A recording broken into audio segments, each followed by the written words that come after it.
Azken 3 urte hauetan egin gure proiektua, harrera proiektu bat da. Edo metik pasatzen diren migrantentzako harrera proiektu bat da, beraz hemen gelditzen direnak, hemen bizi nahi dutenak, Arrigorriagan. Eta badaukagu etxe bat, badaukate etxe bat hemen, eurena dena.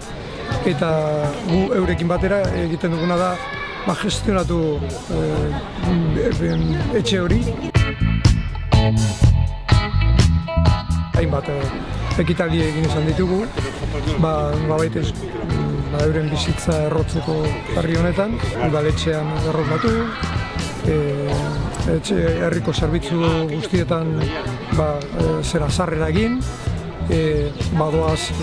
basaurira doaz epara, eta orduan nolabait bizitza bat egiteko Arrigorriagan pausoak ematen lagun.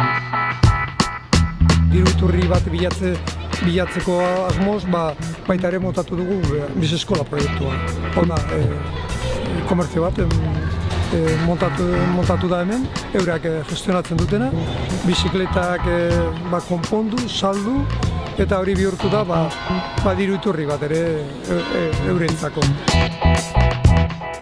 Beitu, gaur justu ospatzen dugu 3. urte horrena etxea zabaldu zenetik.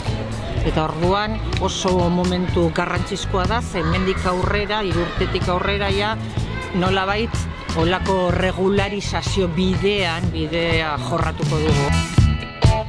Baina gaur justu ospatzen duguna da hori, 3. urtea eta horregatik montatu dugu argazkiak, gure momentu onak, txarrak, irakurriko dira ipuin batzuk haiei zuzenduak, egingo dugu bebai kontzertu bat egongo da, eta salgai ditugu bebai kamisetak eta poltsoak, eta ospatzeko batez be eta elkartzeko berriro. Pandemia dela eta oso bananduta egon gara, oso itxiak, eta nahi dugu herrian esan hemen gaude berriro eta aprobetxatuko dugu gaurko eguna, hori esateko.